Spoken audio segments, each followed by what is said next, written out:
안녕하세요. 저는 딱 1년 전 이혼한 30대 직장인입니다. 남들은 결혼기념일을 챙긴다지만 저는 전 남편과 법적으로 남남이 된 이혼한 날을 기념하고 싶어서 제 사연을 용기 내 보내봅니다. 이혼하고 나서 주변 가족들, 아니 친구들은 저보고 현명한 이혼을 했다고들 합니다. 남편이나 거지 같은 시월도 참아가며 10년이고 20년이고 사는 분들도 많은데 저는 애 낳기 전에 아니다 싶어 빠르게 이혼했어요. 결혼 전에는 당연하게도 내 남편과 시댁은 이만하면 괜찮을 거라 생각했습니다. 왜냐하면 결혼 준비하면서 어머니가 저에게 따로 무리한 요구를 한 적도 없었고 상견례 이후 큰 간섭을 한 것도 없었기 때문입니다. 딱 하나 문제가 있다면 바로 시댁이 가진 게 없다는 것이었습니다. 저희 친정에 비하면 시댁은 형편이 그리 좋지 않았어요. 시아버지가 퇴직하고 나서 차린 식당이 망하는 바람에 있던 집도 팔고 전세살이 하고 있다는 걸 남편에게 들었습니다. 결혼할 때 시댁 도움을 거의 못 받은 거 알고 결혼했어요. 그래도 남편이 직장이 든든했고 저 역시 직장을 다녔던지라 시댁의 경제적인 도움 못 받는 게 크게 문제될 거 없다고 생각했습니다. 어느 쪽이든 조금 더 여유 있는 쪽이 조금 더 보태면 어떠려 하는 마음으로요. 하지만 그렇다고 저희 친정이 시댁보다 월등히 잘 사는 건 아닙니다. 친정아빠는 공무원이셨고 엄마는 어린이집 원장님이세요. 두 분 사는 집 있고 노후 다 마련해 놓으셨죠. 아빠가 저랑 제 동생 앞으로 어릴 때부터 청약 부은 걸로 청약에 성공해서 저는 20대 초반부터 집이 있었습니다. 대학교 때는 부모님이 대출금을 갚아주셨지만 직장 다니면서 제가 모두 갚았고요. 아빠가 할아버지께 물려받은 재산도 꽤 되었던지라 저는 어릴 때부터 유복하게 자란 편이에요. 하고 싶은 거 다 하면서요. 그렇게 자라서인가 결혼하고 나서의 삶이 결혼 전과 너무나 달라지는 걸 받아들이기 힘들더라고요. 미리 당부드리자면 저는 시댁이 가난하거나 어렵다면 결혼을 2번, 3번 고민해보라 말씀드리고 싶습니다. 부모가 돈이 없으면 그 가난이 자식에게 어떻게든 영향이 온다는 거 제가 겪어보고 하는 말입니다. 결혼 초반에 저는 시댁을 겪으면서 알았습니다. 결혼 전 시모가 저에게 보여줬던 것들이 진짜 모습이 아니었다는 걸요. 시어머니는 제가 처음에 집에 인사하러 갔을 때도 어머니는 제게 너무나 다정한 태도로 말을 건네셨고 결혼 준비도 도움이 많이 못 준다는 걸 미안하다고 하셨는데요. 남자친구에게 들었는지 결혼할 때 신혼집은 어찌할 거냐며 넌지시 물어보신 적이 있었습니다. 현수가 그러던데 네 명의로 집이 벌써 있다며?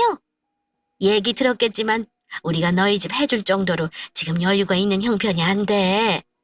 네 신우도 결혼한 지 얼마 안 된 거 알지?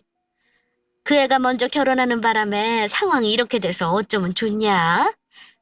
미안한 말이지만 네 명의로 되어 있다는 집에서 너희 시작하려는 게 맞는가 해서 말이야. 혹시 그 집 놔두고 다른 집 얻으려고 하는 건 아니지? 제가 가지고 있는 아파트는 아직 세입자가 있긴 했지만 이듬해 봄쯤에 계약이 만료되는 시점이라 마침 결혼 시기와 비슷해서 겹치긴 했습니다. 원래는 그 집을 전세로 계속 주고 저희는 직장 근처로 작은 아파트나 오피스텔을 얻을 계획이었거든요. 그런데 시댁에서는 목돈을 지원해줄 만한 형편이 안 되는 듯 했습니다. 그렇다면 대출을 받고 시작해야 하는 건데 그건 또 싫더라고요.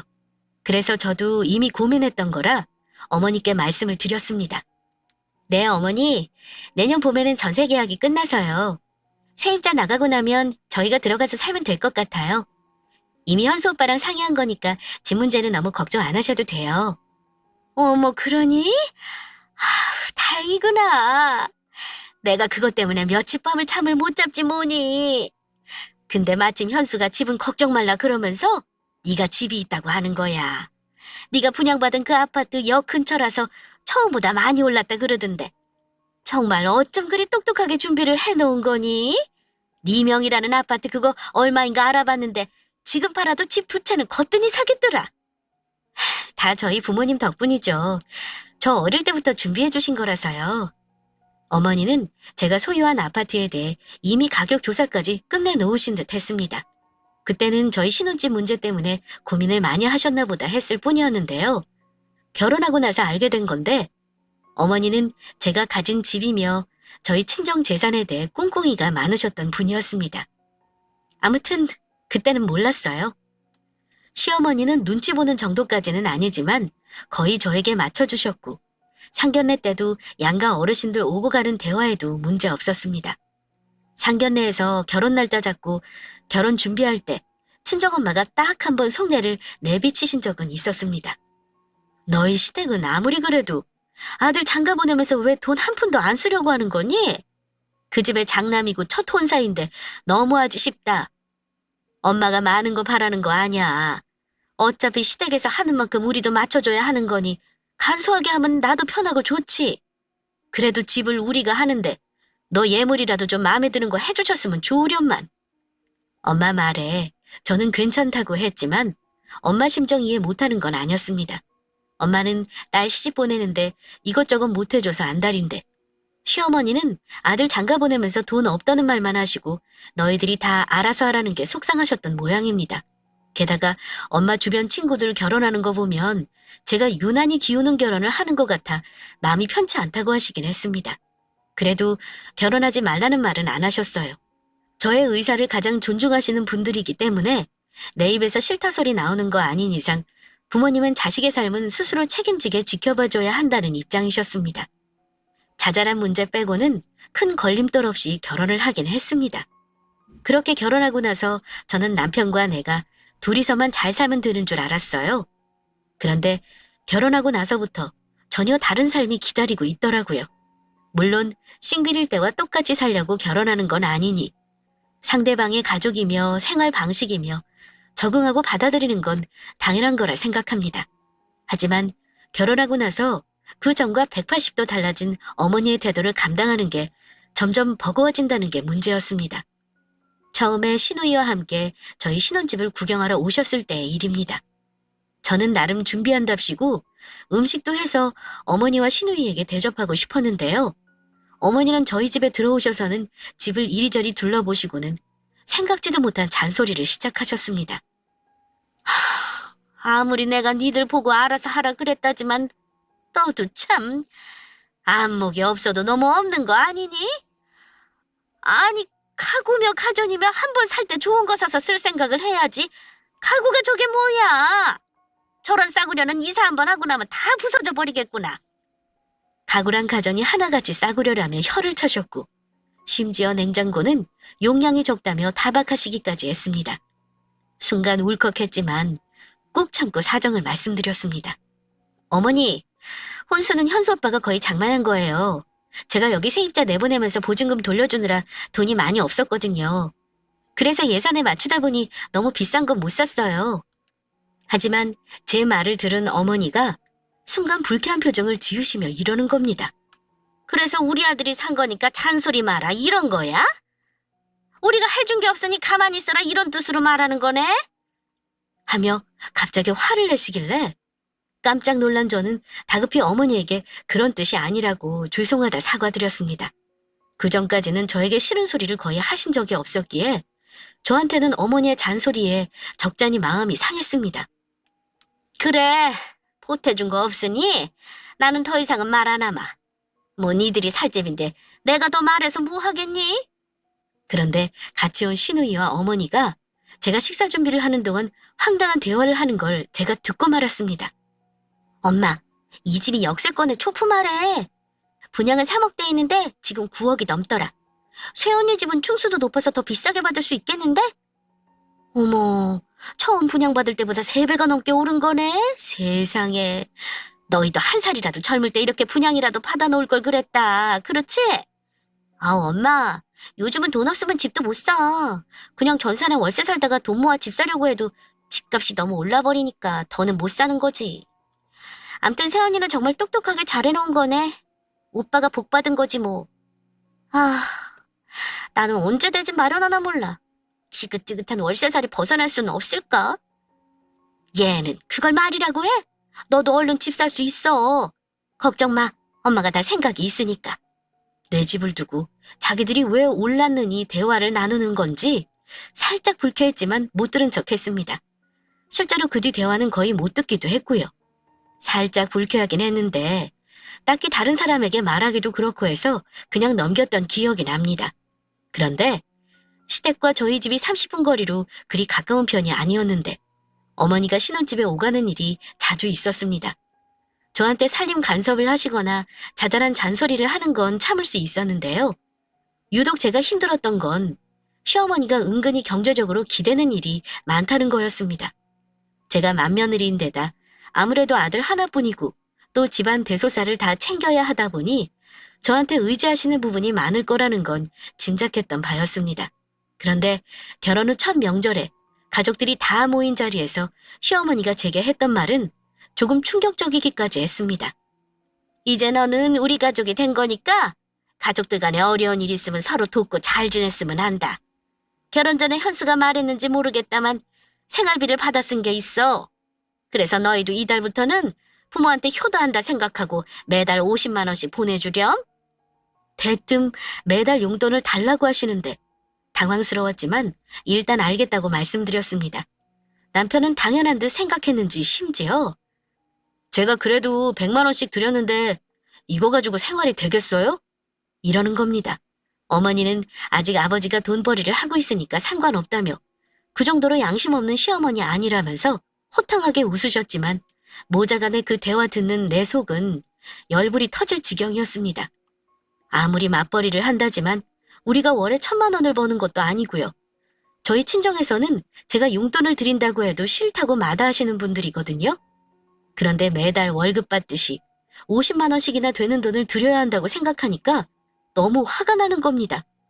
집에 돌아와서 남편에게 말했더니 남편이 하는 말이 더 가관이었습니다.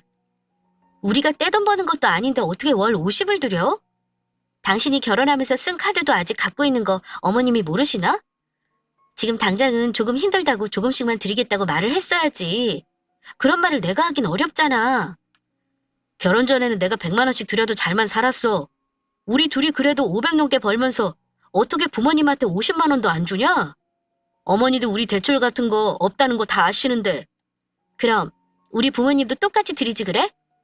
그럼 100만 원 나가는 거네. 이래도 부담 안 가는 금액이야? 오빠는 당연히 오빠네 부모님만 드리면 된다고 생각했나 봐? 우리 부모님은 부모도 아니냐? 야, 그렇게 아까우면 각자 관리해. 내 월급에서 우리 부모님 드릴 테니까 너는 너희 부모님 챙기면 되겠네. 뭐? 각자 돈 관리하자는 거야? 오빠 정말 다시 봤다. 결혼 전에는 나한테 다 맡기겠다더니 그런 문제는 미리 상의도 안 하고 결국 각자 생활하자 이거네? 네가 우리 부모님한테 주는 돈 아까워하니까 그러는 거야. 우리 부모님 내가 돈 안 드리면 제대로 반찬도 못 사드셔. 내 동생은 집 살 돈 모으느라 부모님한테 드리는 돈도 없을 거라고. 시부모님 용돈 문제로 결혼한 이후 가장 크게 부부싸움을 했던 기억이 납니다. 결국은 50만 원을 드리기로 했지만 어머니는 매달 생활비 명목으로 드리는 용돈 외에도 각종 경조사며 병원비를 저희에게 부담 지우셨습니다. 그리고 제일 화가 나는 건 일주일에 한 번 주말에 꼬박꼬박 오셔서는 매번 장을 보러 가자고 하시는 겁니다. 그리고 어머니는 당신 가족들이 일주일치 먹는 부식비를 제가 계산하게 하셨습니다. 처음 몇 번은 저도 넘어갔어요. 그런데 계속 반복되니까 저도 짜증이 나더라고요. 아시겠지만 마트 가서 장 보는 거 얼마 사는 거 없어도 20만 원 넘기는 거 우습잖아요? 저희는 맞벌이라 집에서 거의 먹을 일이 없는데 대부분 시댁 가족들 먹는 거로 돈이 다 나갔습니다. 정말 짜증나는 게 결혼해서 둘이 벌면 더 많이 버니까 저축도 많이 할 거라 생각하기 마련인데요. 근데 생활비가 2~3배로 더 들어서 쓰는 돈이 더 많았습니다. 물론 부모님이니까 자식된 도리로 어느 정도는 해드려야 한다고 저도 생각합니다. 하지만 부담스러운 건 어쩔 수 없었습니다. 심지어 명절이나 생신 때 드리는 용돈조차 적다고 불평하셨습니다. 솔직히 부담스러웠어요. 맞벌이 부부인데도 불구하고 빠듯한 살림살이였기 때문입니다. 심지어 어머니는 매달 생활비 명목으로 일정 금액을 받으시면서도 그걸로는 부족하셨는지 수시로 전화하셔서 돈을 빌려달라고 하셨습니다. 어느 날은 관리비가 모자라다 하시고 어느 날은 급하게 결혼식을 가야 하니 축의금을 보태달라 하시고요. 나중에는 남편에게까지 돈이 모자라다는 말씀을 했나 봐요. 남편이 저한테 용돈을 받아 쓴다고 말하자 아예 대놓고 말씀하시더군요. 당신 아들한테 용돈 좀 주라고요. 정말 이해 안 가는 게 그 나이 되도록 통장에 당장 쓸 돈이 100만 원도 없다는 거였습니다. 그게 말이 되나요? 돈 몇십만 원이 없어서 매번 며느리에게 구질구질하게 돈을 달라는 거. 솔직히 부모로서 창피해야 할 일 아닌가요? 그럴 때마다 속은 뒤집어지는데 너무 창피해서 어디다 말도 못하겠더라고요. 게다가 친정 부모님께는 더더욱 말을 못하겠더군요. 그나마 둘이 버는 거라 어찌어찌 감당이 된다는 게 다행이었죠. 아무튼 결혼하기 전에는 생각도 못했던 이런 문제로 남편과 싸우는 일도 점점 늘어났습니다. 그런데다 결혼한 지 얼마 1년도 되지 않았을 때 부부 사이의 위기가 닥치고 말았습니다. 갑자기 남편이 직장을 그만두게 되면서 시작된 일인데요. 그러던 어느 날 남편이 퇴근해서 집에 들어왔는데 표정이 썩 좋지 않았습니다. 무슨 일이 있냐고 물었더니 머뭇거리며 한숨을 쉬기만 했습니다. 그리고 말하길, 나 회사에서 사고 쳤어. 난데없이 사고를 쳤다는 말에 저 역시 놀라서 물었습니다. 도대체 무슨 사고를 쳤길래 그러는 건데? 뭐 징계받을 정도로 큰일인 거야? 그 정도로 큰일이니까 그러지. 회사에 금전적으로 손해 끼치면 사장이 좋아하겠어? 나 지금 살어는 판을 걷는 기분이야. 어떻게 수습해야 할지도 모르겠다. 사람이 하는 일인데 실수할 수도 있는 거지. 그런 것도 안 봐주면 그게 무슨 회사야?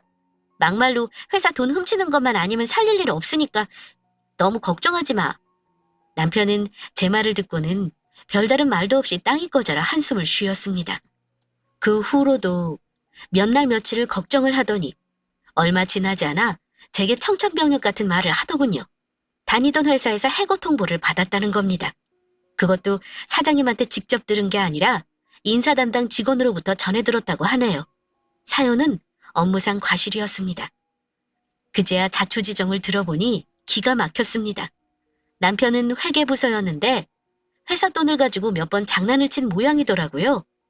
처음 몇 번은 자기가 메꿔놓았다가 나중에 거래줘야 줘야 할 돈이 비는 걸 이상하게 생각한 다른 직원이 감사부서에 남편을 신고했다는 겁니다. 이미 일은 벌어졌고 회사에서는 남편에게 구상권 청구까지 했다는 걸 뒤늦게 알았습니다. 저한테는 창피해서 말을 안 했던 거죠. 설마 하니 겁대가리 없이 회사 돈 가지고 장난을 친 줄은 몰랐습니다. 고작해야 업무 실적을 못 채웠다거나 이런 사소한 실수인 줄 알았어요. 사고 쳐서 나오면 퇴직금도 다 못 받는 거 아시나요? 남편은 몇 천만 원 되는 돈을 회사에 그대로 반납하고 정말 땡전 한 푼 없이 퇴사했습니다. 그나마 다행인 건 그 와중에 회사로부터 해고당하고 형사고소는 면했다는 거였습니다. 하지만 저는 남편이 실직했다는 사실이 하늘이 무너지는 기분이었습니다. 게다가 그런 짓을 한 남편에게 인간적으로도 너무나 실망스러웠습니다. 남편의 실직 후 한동안 집안 분위기는 살얼음판 같았습니다. 서로 눈치 보느라 대화조차 제대로 나누지는 못했어요. 저는 저대로 남편이 너무 꼴보기 싫었습니다. 하지만 그렇다고 넋놓고 있을 수만은 없었죠. 일단 모아둔 돈이라도 있어서 다행이었지만 앞으로 어떻게 살아야 할지 막막했습니다. 그런데 가뜩이나 화나는 거 참고 있는 제게 남편이 이러더라고요. 내가 조만간 재취업 준비할 테니까 너무 걱정하지 마. 그리고 부탁 하나만 하자. 우리 부모님한테는 나 재취업할 때까지 비밀로 해주라. 부모님 아시면 걱정하실 텐데 말해봤자 좋을 거 없어. 장인 장모한테도 당분간은 비밀로 해줘. 그 말 듣는데 솔직히 기막혔습니다. 우리 부모님한테까지 말하지 말라는 건 본인이 쪽팔려서 말하지 말라는 거지 부모 걱정해서 말하지 말라는 거겠습니까? 이런 큰일을 왜 가족들한테 쉬쉬해야 하는 거야? 당신 잘못을 감추고 싶은 모양인데 웃기지 마.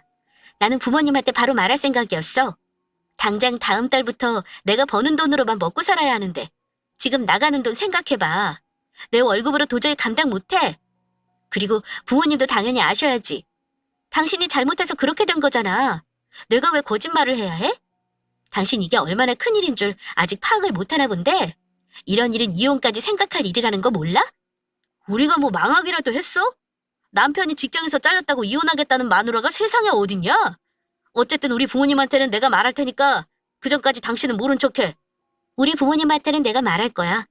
당신 부모님은 알아서 해. 그리고 어머니 용돈은 내 돈으로는 못 주겠으니까 그렇게 알아. 딱 몇 달만 당신이 좀 드려. 내가 어떻게든 재취업 빨리 할 테니까. 그거 하나만 부탁 좀 하자. 물론 부부가 서로 힘들 때 힘이 돼줘야 한다는 건 압니다. 사람 힘으로 어찌할 수 없는 일로 닥친 나쁜 일이라면 어떻게든 서로 힘합쳐 헤쳐나가는 게 맞죠. 하지만 남편이 잘못인 줄 알면서도 그런 짓을 해서 회사에 잘렸다는 게 저로서는 용납이 안 되더라고요. 우리 부부 상황이 그런 줄도 모르고 시모는 꼬박꼬박 용돈 받을 날만 되면 돈 넣었냐며 문자를 보냈습니다. 시어머니에게 당장 우리 사정을 말하려고 했었는데 남편이 딱 몇 달만 참아달라길래 울며 겨자 먹기로 저는 용돈을 보내드릴 수밖에 없었습니다. 남편 실직 후 저 혼자 외벌이 하다 보니 생활비 부담이 만만치 않았습니다. 당연히 매달 용돈 챙겨드리는 것도 버거웠고요. 물론 형편이 넉넉했다면 부모님께 드리는 돈 아깝게 생각 안 하고 기꺼이 도와드렸겠지만 빠듯한 살림에 여유가 없었습니다. 상황이 이렇다 보니 자연히 친정 부모님께 의지할 수밖에 없었습니다. 딸 가진 부모가 무슨 죄인지 우리 부모님께 사위가 실직했다는 거 말하자 두 분은 충격을 받으신 듯 했습니다. 지혜야, 그래도 어쩌겠냐? 아직 젊은데 설마 너 군기기라도 하겠어? 다른 데 취직할 때까지는 힘들어도 네가 조금 이해해주고 참아야지. 네가 힘들어서 어쩐다니? 엄마가 돈 좀 보내줄까? 당장 힘든 건 없어? 괜찮아요, 엄마. 내가 놀았으면 큰일이겠지만 일단 나오는 월급이 있으니까 다행이지. 이서방, 이 나쁜 놈이 남의 귀한 딸 데려가서는 왜 이런 마음고생을 시킨다니? 엄마가 속상해 죽겠다. 혹시 엄마 도움 필요하면 말해. 알았지? 차마 부모님께 돈 얘기는 할 수 없었는데도 어찌 내 사정을 그리 잘 아시는 건지 제 통장으로 1,000만 원을 붙여주시기까지 했습니다. 당분간 급한 대로 쓸 곳 있으면 써라. 더 필요하면 말해. 네가 엄마한테 돈 달라는 말 못하는 거 엄마도 안다. 힘든 일도 시간 지나면 다 해결되는 거야. 그래도 혹시 못 견딜 정도로 너 힘들게 하는 일이 있으면 굳이 참을 필요는 없어. 알겠지? 엄마 말 들으니 눈물이 다 나더라고요. 다행히 엄마 아빠께서는 딸 자식 고생한다며 반찬이며 먹을거리며 이것저것 아낌없이 지원해 주셨습니다. 감사한 마음이야 이로 말할 수 없지만 죄송스런 마음이 드는 건 어쩔 수 없었습니다.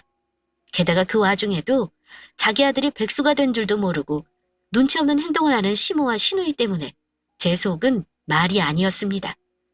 남편은 실직 후 3달이 넘도록 아르바이트는커녕 PC방에 틀어박혀 게임만 하며 시간을 보내고 있더라고요. 남편이 미우면 시댁 식구들도 다 보기 싫은 법이라는데 정말 그렇더라고요. 밥 먹으러 오라는 것도 싫었고 반찬 갖다 주러 저희 집에 온다는 것도 너무 싫었습니다. 그러다 한 번은 어쩔 수 없이 시댁 식구들과 저녁을 먹고 있는데 집에 가려는 저를 시어머니가 붙잡으시더라고요. 예, 내가 할 말이 있어서 오늘 너희 오라고 했어. 잠깐 얘기 좀 하자꾸나. 저는 혹시 어머니가 우리 부부 사이에 안 좋은 걸 눈치채셨나 했습니다. 여참은 오늘 남편 일을 말씀드려야겠다 마음을 먹었죠. 그런데 어머니가 제게 하시는 말은 제가 전혀 예상도 못했던 내용이었습니다. 그 말 듣고 열받은 저는 그날 시댁을 완전히 뒤집어 엎어버렸죠. 너 우리 현주 월세살이 하는 거 알지? 근데 이사 갈 때가 돼서 전세를 알아보는데 전세값도 턱없이 모자라서 마음고생이 많더라. 요즘 집값은 계속 오르고 이대로 있다가는 영영 집을 못 살 것 같아서 내가 생각을 많이 해봤어. 고민 많이 하고 하는 말이니까 내 말 거역하지 말고 따라줬으면 하는구나. 뜬금없는 시누이 월세살이 얘기는 왜 하나 싶었습니다. 어리둥절한 얼굴로 앉아있는데 어머니가 하시는 말씀이 너네 아파트 말이다. 그걸 좀 팔았으면 해. 그 아파트 많이 올랐잖아. 아파트 값이라는 게 천년만년 계속 오르는 게 아니야. 엄마 생각에는 지금 이 가격이 아무래도 꼭지 같구나. 지금 파는 게 현명한 거야. 너 대출도 없다며? 그거 팔면 다 돈으로 남는 거잖아. 내 명의로 된 집을 팔으라는 말에 황당했던 저는 되물었습니다. 멀쩡한 아파트를 왜 팔아요, 어머니? 그거 저희 부모님이 해주신 거고 저는 앞으로 10년간은 팔 생각 없어요. 정색하며 말하자 어머니 얼굴이 아까와는 달리 차갑게 굳는 겁니다. 내가 괜히 하는 말 아니야. 실은 네 시누이 말이야. 언제까지 월세살이 하는 거 봐야 할지 내가 마음이 힘들어서 그런다. 네 아파트 팔아서 너희는 아파트 작은 거 하나 대출 껴서 사고 네 시누이 집 사는데 돈을 좀 보태줘. 네? 제 아파트 팔아서 아가씨 집 사는 거에 보태라는 말씀이세요, 어머니? 그 집 제 거예요. 제가 왜 그 집 팔아서 다른 집으로 이사를 가야 해요? 저는 싫어요. 팔 생각 없어요. 그것 때문에 얘기하자고 하신 거면 저는 더 할 말 없어요. 정말 황당하게도 제 집을 팔아서 시누이 집 사는 거에 보태달라는 말을 하는 겁니다. 시댁 근처에 사는 시누이가 이사를 가야 하는데 전세금이 부족하다는 말을 하며 이참에 집을 사는 게 좋겠다는 겁니다. 게다가 시누이 대출금 일부도 갚아달라는 어처구니 없는 요구까지 하셨습니다. 아, 누가 그냥 네 돈을 마구잡이로 탈라니? 일단 보태주면 살면서 지들이 갚는다잖아. 너는 3배나 오른 아파트 파는 건데 손해보는 장사도 아니면서 가족 도와주는 일에 뭐 그리 정색을 하고 있냐? 나중에 돌려받을 수 있으니 손해보는 장사는 아닐 거다. 너는 시누이가 저렇게 월세 사는 게 불쌍하지도 않니? 하시며 못마땅해 하셨습니다. 아니요, 어머니. 저는 싫어요. 아파트 팔아서 상급지로 가는 것도 아니고 제가 왜 그래야 해요? 어머니가 무슨 권리로 저한테 집 팔라고 강요하세요? 내가 왜 권리가 없어?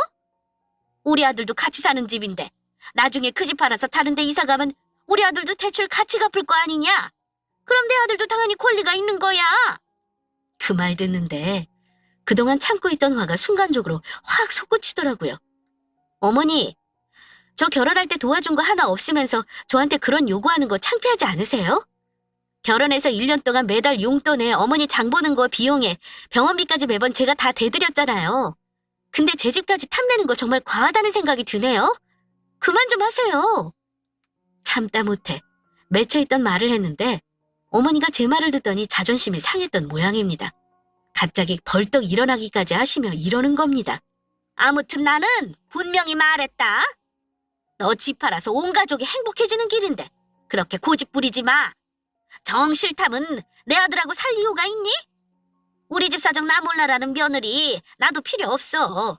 그럴 거면 차라리 내 아들하고 이혼해라. 어머니는 아마 자기 뜻을 이룰 마지막 카드로 이혼이라는 말을 꺼내신 듯 했지만 저는 어머니 입에서 나온 이혼이란 단어를 듣자마자 옳다구나 싶었습니다.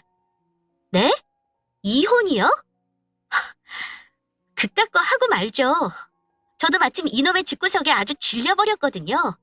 어머니 말대로 이혼할게요. 저도 더 이상은 못 참겠네요. 너 지금 뭐라고 했니? 이혼하라면서요.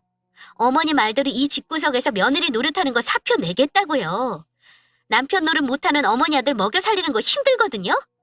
제가 버는 돈 이 집 갖다 바치는 것도 넌덜머리 나요. 내 아들을 먹여 살린다니? 우리 아들이 너보다 돈도 잘 버는데 너를 먹여 살리는 거지.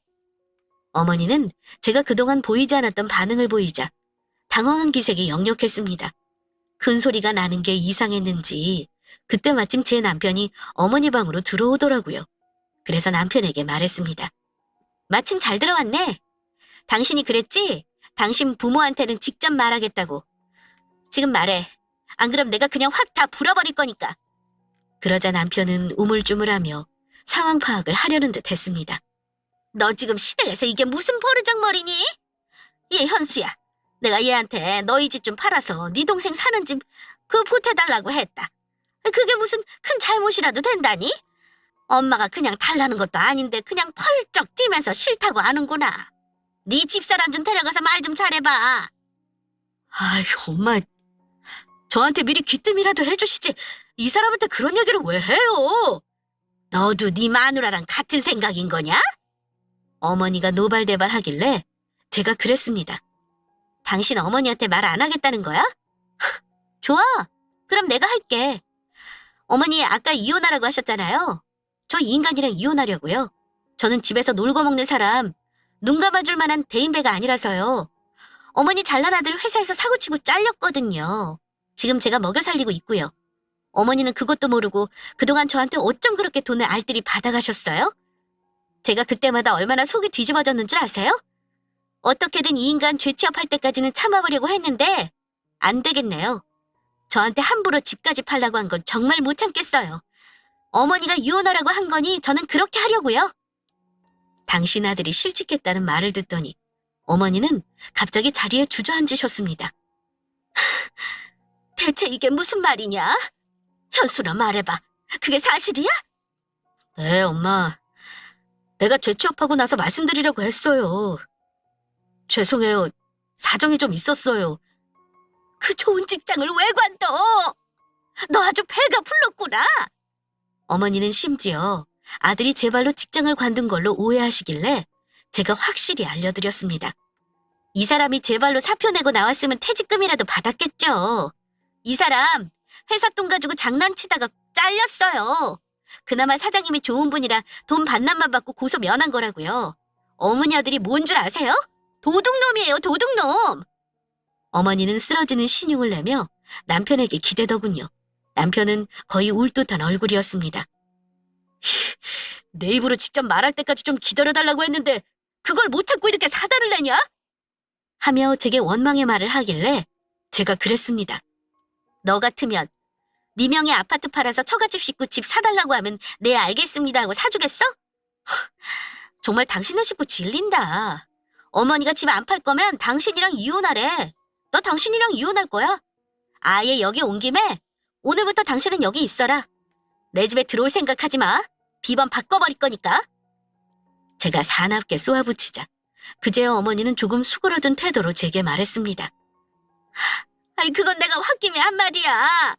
안 팔면 그만이지 뭘 이혼까지 한다고 그러냐. 어지간히 해라. 이러시길래 어머니나 어지간히 하세요. 말 한 번 뱉으면 주워 담기 힘들다는 거 아셔야죠. 이혼 소송에서 탈탈 털리기 싫으면 협의 이혼하라고 아들한테 얘기나 잘하세요. 저는 마지막으로 그 집 식구들에게 쏘아붙이고 나와버렸습니다. 그날이 이혼 전 시댁에 간 마지막 날이 되었네요. 남편은 제가 허투루 하는 말이 아니라는 걸 알았나 봐요. 정말로 그날 집에 안 들어오더라고요. 제가 이혼까지 통보하고 나왔으니 자기들끼리 작당 모의를 하겠구나 했습니다. 저는 친정엄마에게 그동안의 일을 얘기했습니다. 남편의 실직 사실을 듣고서도 이혼하라는 말보다는 잘 이겨내라는 말을 하셨던 분이었습니다. 그런데 시모가 집을 팔아 시누이 집을 사는데 보태달라고 했다는 말을 하자 엄마는 노발대발하면서 당장 헤어지라고 하더군요. 미친 노인네가 노망이 난 거니? 원, 늙으려면 곱게 늙어야지. 자식들 도움은 주지는 못할 망정 며느리한테 집을 팔라고 해? 아, 얘 안 되겠다. 너 이혼해. 지금 이혼해도 너 손해볼 거 없어. 네가 애가 있어 뭐가 있어. 당장 때려치우고 친정으로 들어와. 엄마, 안 그래도 어머니가 집 안 팔 거면 이혼하라고 하더라. 그래서 알겠다고 당신 아들이랑 이혼하겠다고 쏘아붙이고 나왔어. 이혼할 거야 엄마. 나도 그동안 너무 속 터졌는데 이혼 마음 먹고 나니까 얼른 하고 싶어. 내가 뭐하고 다 참고 살았나 모르겠어. 그 노인네가 집 안 팔면 이혼하라 그러던? 진짜 살다 그렇게 고약스러운 시어머니는 듣도 보도 못했다. 네가 알아서 하겠지만 엄마는 빨리 이혼했으면 한다. 소송하면 엄마가 비용 도와줄 테니까 걱정 말고 해. 엄마는 이혼 소송을 해서라도 그 집 며느리로는 잊지 말라고 하셨습니다. 저도 소송까지 생각했고요. 며칠간 이혼 절차에 대해 이것저것 알아봤는데 코빼기도 안 비치던 인간이 전화를 해서 그러는 겁니다. 내가 어머니한테는 잘 말씀드렸어. 당신 나랑 정말 이혼할 건 아니지? 그러길래 이혼하겠다는 생각은 변함없어. 우리 부모님이 다 아셨고 당장 이혼하래. 안 그러면 당신의 집안 다 뒤엎는다고 하셨어. 소송에서 나한테 위자료까지 주고 끝낼지 협의 이혼으로 둘이 적당히 헤어질지 당신이 선택해. 그러자 한참을 생각하는 듯 하더니 하는 말이 조용히 갈라서자고 하는 겁니다. 정 그러겠다면 당신이 원하는 대로 해. 혹시 그럼 내가 결혼할 때 보탠 돈은 줄 수 있니? 이렇게 쪼잔한 말을 하길래 집에 있는 가구랑 가전 나는 필요 없으니까 당신이 다 팔아서 살림에 보태라. 당신이 보탠 건 그것뿐이잖아. 나도 결혼하면서 쓴 돈 손해본 거 많아. 계산적으로 나온다면 나도 철저히 계산해 줘봐?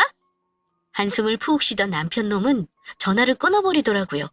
저는 협의 이혼으로 마음을 굳혔습니다. 어차피 소송해봐야 비용도 들고 혼인기간도 짧아서 위자료도 많지 않을 것 같아서요. 다행히 그 인간이 이혼 못하겠다고 버티지 않는 게 다행이었죠. 그 후 이혼할 때까지 시어머니며 신우 전화는 모조리 받지 않았습니다. 남편을 따로 만나 이혼 서류 도장 받았고요. 법원에서 서류 내려갈 때 한 번 봤는데 아이가 없으니까 숙려기간도 짧더라고요. 나눌 재산도 없었기에 저희 부부는 그야말로 초스피드로 이혼한 셈입니다. 신혼집은 남편 짐 다 빼서 시댁으로 보내버렸고 저는 그 집 비우고 친정으로 와버렸어요. 그리고 지금까지 친정인 분당에서 출퇴근하고 있습니다. 짧은 결혼 생활이었지만 느낀 건 많아요. 저는 결혼 전에 나는 부모님한테 손 안 벌리고 내 힘으로 결혼할 거야 라는 말을 입버릇처럼 달고 살던 사람입니다. 하지만 결혼해보니 현실은 달랐습니다. 사랑 하나만 보고 시작했던 연애였지만 결혼하고 남편의 집안 사정이 좋지 않다는 걸 속속들이 알게 된 순간부터는 부부 사이도 점점 멀어지기 시작했으니까요. 시댁 식구들이 경제적으로 아들 내외에게 기대는 건 며느리 입장에서 정말 부담스러운 일이라는 걸 그때서야 알았습니다. 안타까운 말이지만 왜 사람들이 그토록 조건 따지는 건지 실제로 나도 그런 상황 속에서 살아보니 알겠더라고요. 다른 건 몰라도 경제력만큼은 중요하다는 걸 말입니다. 가진 게 없으면 염치까지 없어진다는 거 저는 시댁 식구들 보면서 알았습니다. 만약 아직 미혼인 분이 계시거나 또는 현재 만나고 있는 애인이 없다면 앞으로 결혼할 배우자에 대해서는 경제력과 집안 환경도 반드시 고려하시기 바랍니다. 그리고 정말 신중하게 선택하길 바랍니다. 다른 분들은 혹시라도 나중에 후회하며 저처럼 이혼을 선택하는 일이 없기를 바라며 제 사연은 여기서 마치겠습니다. 감사합니다.